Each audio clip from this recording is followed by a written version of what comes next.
Ketika kita ingin membuat sebuah film, dan pada tahapan praproduksi, ada yang namanya itu membuat rencana produksi. Nah, rencana pembuatan produksi ini sangatlah penting dan merupakan sebuah step yang ada pada bagian praproduksi. Membuat rencana produksi ini kenapa bisa penting? Karena disinilah kita menentukan beberapa hal yang diperlukan ketika membuat film.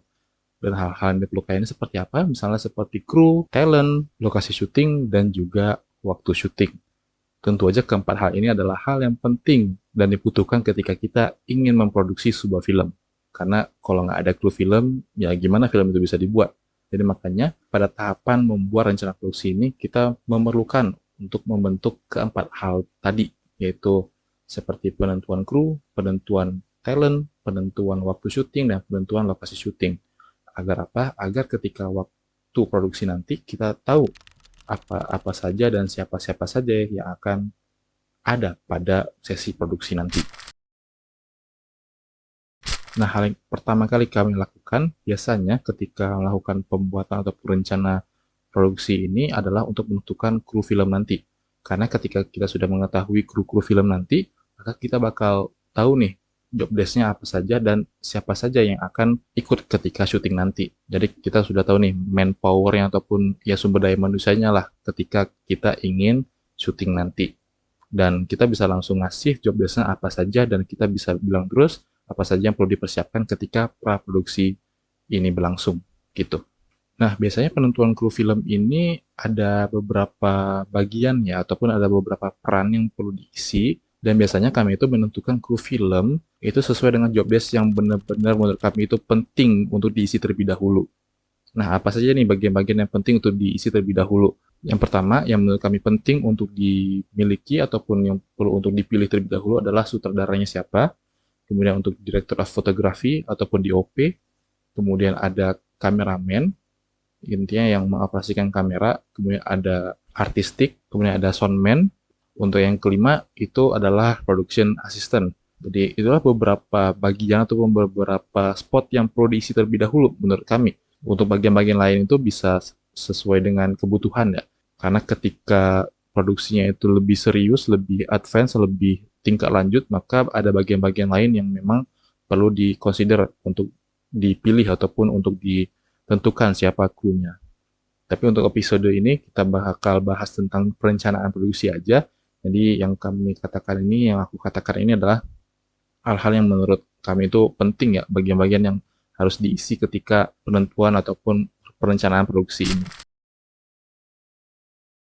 Nah, yang kedua, setelah penentuan kru film, biasanya kami ini langsung ke penentuan lokasi syuting. Nah, kenapa nggak talent dulu? Nah, ini alasannya. Karena ketika kita sudah menemukan lokasi syuting mana aja nih yang diperlukan, lokasi syuting mana aja yang cocok untuk dilakukan produksi film nanti, maka kita bisa langsung katakan kepada si calon talentnya ataupun calon aktornya bahwasanya kita bakal syuting di sini, di sini, di sini. Dan apakah kalian berminat atau kayaknya tempatnya kurang cocok nih, jadi kayak nggak cocok sama kami bakal skip aja mungkin. Bisa kita coba cari talent lain dan lain-lain sebagainya.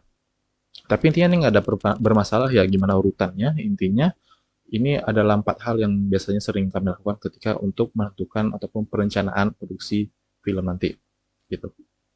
Jadi yang kedua tadi adalah penentuan lokasi syuting dan biasanya penentuan lokasi syuting ini kami melakukan ya pencarian lokasi syuting yang bisa dibilang gratis lah karena juga di sini adalah pembuatan film secara indie. Jadi intinya kalau bisa itu tempatnya tempat yang gratis, kalau nggak gratis kita melakukan kerjasama dengan pihak terkait untuk bisa ya digratiskan lah untuk ongkos meminjam lokasi tersebut.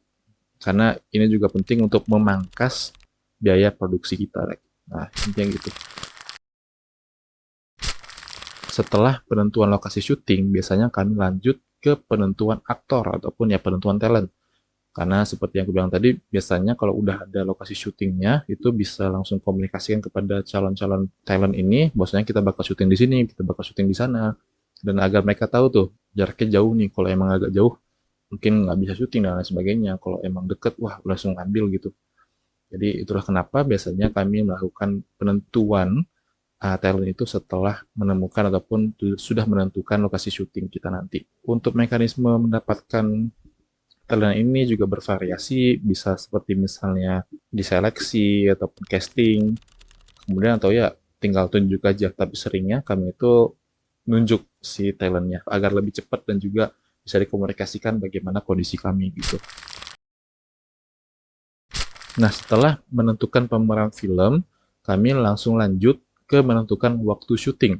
Nah, waktu syuting ini kenapa di terakhir? Karena ya ketika sudah ada kru, sudah ada lokasi syuting, sudah ada talentnya, ya kita bisa mengkoordinasikan bagusnya waktunya itu kapan ya untuk kita syuting, kapan nih bagusnya kita melakukan produksi. Jadi ketika sudah ada semuanya, kita bakal bisa lebih fokus untuk menentukan atau berembuk untuk menentukan waktu produksi nanti itu kapan. Jadi ya kurang lebih gitu. Dan biasanya untuk penentuan waktu syuting ini bisa dibilang itu karena ini projectnya project indie ya ataupun ya memang modalnya itu nggak terlalu besar-besar banget. Jadi ya berembuk kapan ada waktu kosong kita bakal syuting, kita bakal produksi dan kalau emang ada pada waktu itu nggak bisa dilakukan produksi ya kita bakal cari hari lain karena untuk project indie ini kok bisa dibilang ya santai-santai aja, nggak terlalu di-push sama deadline dan lain sebagainya, karena ya untuk menyalurkan hobi lah istilah. Jadi itu untuk kami. Tapi kalau emang udah mulai skalanya besar, tentu aja mungkin di-push waktu produksinya dan lain-lain sebagainya. Tergantung kitanya, kalau emang kita bergerak sesuai dengan keinginan kita sendiri ya, apalagi ditambah juga dengan yang namanya studio indie ataupun studio komunitas yang nggak ada tekanan dari mana-mana pun, bebas-bebas saja gimana mau nge-pushnya dan lain-lain sebagainya.